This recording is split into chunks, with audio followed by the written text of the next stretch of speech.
So with Mr. R, we're just going to warm up a little bit with some find its, with some recalls. So ready? Ruger, come. Yes, nice job. So as he's getting more in the groove, we'll throw, right? Find it. We'll throw out some other skills as well. He says, I didn't see that one. We'll find that one later. Good job checking in.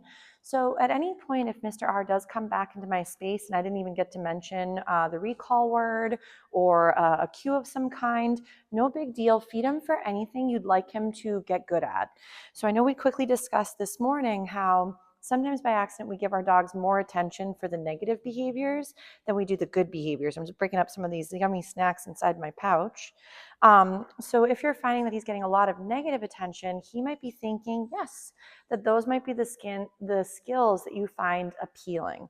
So make sure that if he is struggling, that we're also capturing those moments where he's being very successful. Find it. Because then what we can start to do is make it seem more appealing to him to do the skills we'd rather. Ruger, come. Yes.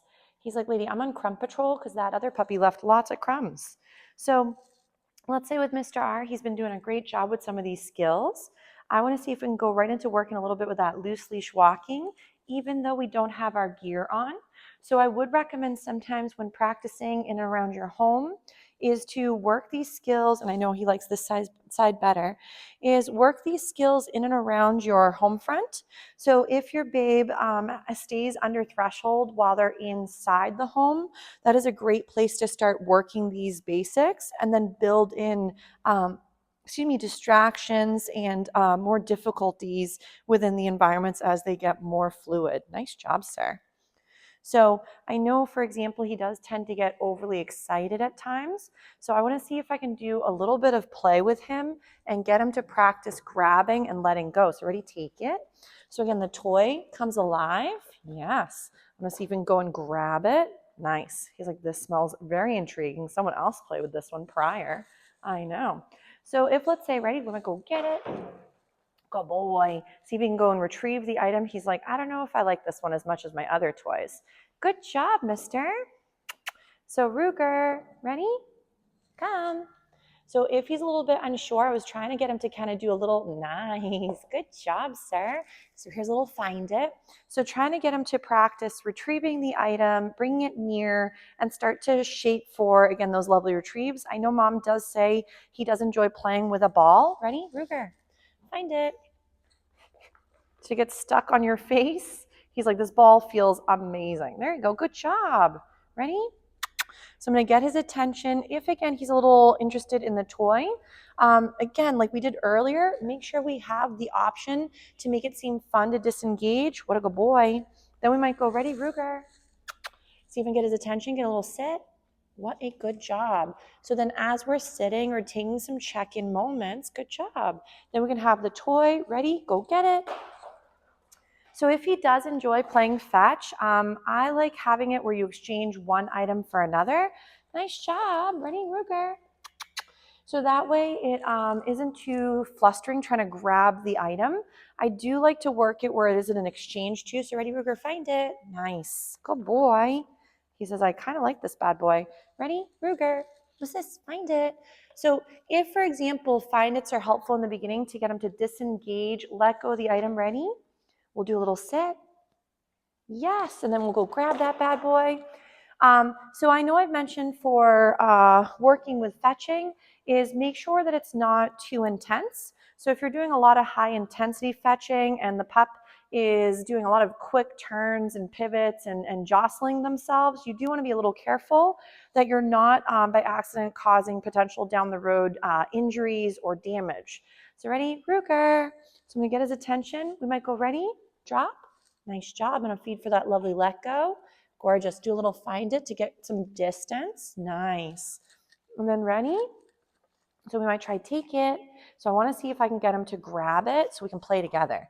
So now let's say the toy comes alive and we're playing kind of like we did earlier with the little guy the previous day. So now the toy is alive, and when we're wiggling, that means we're still playing. When I want him to let go, I'm going to hold it limp, bring the food towards, there we go, towards his little nose and feed for the relinquish. Ready? Take it. So again, he can go and grab. Nice job. And then we can play and make the toy come alive. Good job. So again, this way we're creating some nice toy drive. He's like, no, I'm so excited. If he goes to jump again, he didn't mean to. He was just reaching for the toy and happened to grab my legs with his little toesies. So ready, might go another little find it and then have the toy go limp. So a lot of times, if you're still holding and it starts to get him too excited, I do recommend just relinquish the toy, let him find that there's value in taking a little breather, and then you could always play with a second toy. So if let's say he's having a hard time, toy exchange might be great. So you might go go get it, and then have him go grab the one toy and then exchange for another. So let's say he's playing with that one. We might say, ready? You want to go get this one? So if, for example, he's more of a tennis ball kind of guy, we might find, ready, go get it. If he prefers this toy, you could play with several tennis balls and get him to relinquish one for the other. So we might go again, ready, Ruger. He's like, lady, I'm making this walk around like a kitty. Ready? So I might show him this one. Ready? Go get it. So I like to make it where if the first ball is very intriguing, have a second or a third. Ready, Ruger? What's this? And get him to practice going and getting one. Ready, what's this? Good boy. He's like, I've almost caught it myself. And then I make that one come alive and get him to let go of the original. So when you're practicing, the ball exchange is really helpful because you may find that for him, letting go of the original is a bit hard at times. So I like to go ahead, ready? Get that toy. So I make the first one lose value by making the second one come alive. Ready?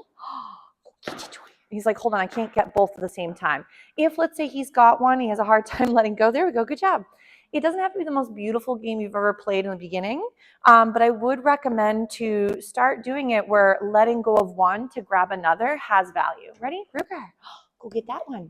So you could be doing 2 to 3 balls and get them to go from one to another and get them that letting go has value. So this way, it's not always me coming near equals the end of fun, or me coming near equals I'm taking the original ball right from your mouth, which for some babes is a little harder. There we go, nice. So and then you can start to put this on a cue, like you could go again, ready, Ruger.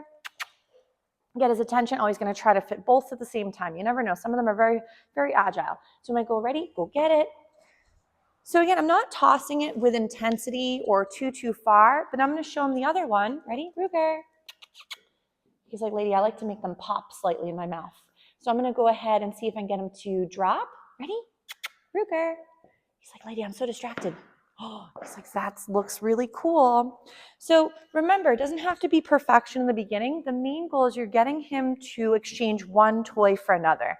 So if it's not the prettiest thing you've ever done, but he's letting go and then plays with another one a moment later, that's still a very beneficial exchange for starters. Hi, handsome. Are you doing a middle? Look at you. You're so stinking cute. You want this one? Ready? Go get it. So when practicing with him, kind of, again, rotate, see what works well for both of you. If we find he's very food driven at times, you could just rotate through food, sometimes a second toy, could be even a third novel toy and rotate through those. Nice job, sir. He's like, these are delicious. If, again, he just likes to have them kind of make funny noises and pop them, I typically recommend for a dog his size is normally do the size above these. Chuckets do have like an XL and a large. These ones I find that if he was really running and kind of jostling, you could have a choking hazard. So I would err on the side of caution and make sure that the balls are a bit larger so that way it's less of a potential for while he's running or doing something a little wild, it doesn't go down his trachea. Because there have been, of course, those freak moments where accidents do happen. Nice drop. And then your pup could get into trouble there. But he did a really nice job. But notice how with more little exchanges, the value of disengaging from the toy has grown. And doesn't mean the toy loses value and it's not fun, but it means that letting go doesn't mean the game's over or that I'm coming to overwhelm him while practicing. So that was a really nice job for Mr. R. We'll take a little break from the toys. That was very good.